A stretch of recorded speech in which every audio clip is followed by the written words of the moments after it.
Hey, what's going on, everybody? This is Tyrone back with Tech Life. And in today's video, I wanted to talk about Verizon and them hitting their 30 cities still by the end of 2019. So after Los Angeles was announced, they announced two more cities that were added to their 5G launch. So that now makes for 21 cities total. So they have another 9 cities to announce before the year is out. Now, another thing about the cities that are launching in the later part of the year, I just think those cities will have less 5G small cells than the cities that launched earlier in the year.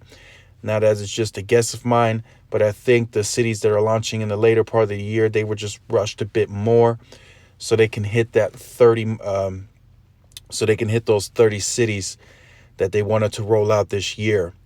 Now, am I comfortable with this rollout? I think they did knock out the hard work first. I am now seeing some articles that are saying these millimeter wave permits are getting harder and harder to come by in a lot of cities. And in the future, it could take even longer. So I think the FCC, the Federal Communications Board, has to step in and say, we're now going to take over this process. If not, 5G is going to become a pain in the butt for everybody. Not just not just Verizon, but AT&T is also right now at 21 cities, but they haven't said that they would launch any more cities before the end of the year. So with the millimeter wave, T-Mobile has launched some too in about 5 cities, but they haven't expanded outside of that. And Sprint, they don't use millimeter wave at this point. They're just using their 2.5. So where Verizon is now, I think they feel comfortable with the rollout, but there is still much more that needs to be included and added for it to become a just successful. So the millimeter wave is not meant for coverage. We all know that. You probably won't connect to a millimeter wave site at your local, dollar store or your regular work commute, unless your work commute is traveling on the way where there is a 5G node. But what it is meant for, it's meant to carry large amounts of people. So if you are in an area that has a 5G node, you're more likely in a downtown urban dense area, or you're at a higher populated venue such as a mall. Especially right now around Christmas time, the shopping centers, malls are more crowded than ever. So that small cell that has the millimeter wave channels, the wideband channels, I call them, they are going to be able to handle a lot more people, and they also take people off of the nearby macro. So it has a ripple effect, in my opinion. And although the range of the millimeter wave is limited, it takes people off of the macro. So it makes that area that much faster, and it helps the macro get faster as well as more people are off of it.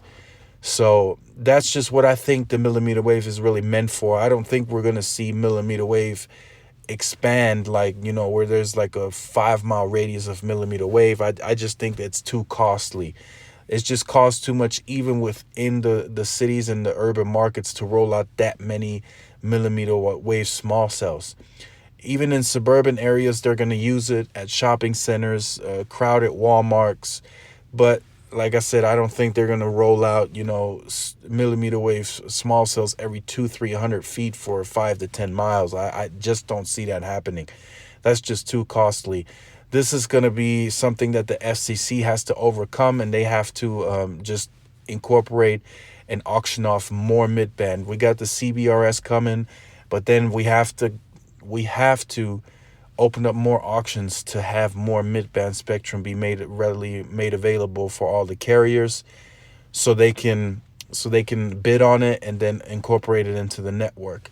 The main coverage that we're going to see, in my opinion, will come from the macro, and it will be higher and wideband midband channels. So I'm talking 100, 150, 200 megahertz of midband spectrum needs to be incorporated on these cell sites in order to have a significant difference in performance, and then actually make it coverage to where I can say I'm about 2.5 miles away from a cell site and whatnot, and I still see 5G at 800 megabits per second. So that's where I see that going. I see the FCC having to push out much more spectrum in the mid band, maybe even the low band too, because the low band, from what we're seeing, if the even on a standalone basis, potentially the low band is not gonna be such a huge increase. And we're still going to see carrier aggregation, of course, on that, low band, mid band. But when we get into the coverage portion of it, where mid band can't reach and low band has to take over, we just need wider channels on low band to produce the faster speeds. If not, we're just not going to see, even on a standalone basis, we're not going to see that generational leap that we've been seeing on the 5G. And that's what I think it is. The 3GPP has set a standard, and that's really the generational leap. But then again, we really haven't hit the standard of LTE just yet either. So just something interesting that I wanted to speak of and hear your opinions in the comment section down below. Right now, would you say 5G is a mess? Maybe so. Low band is not performing well. Millimeter wave is just in really specific areas at this point in time, and I think it will stay that way. So let me know all that in the comment section down below. If you are new to the channel, make sure you like, share, subscribe. Also hit the notification bell so you're notified when I upload content like this. Also follow all of my social media outlets for more updates. This is Tyrone with Tech Life, and I will see you guys in the next video. Peace.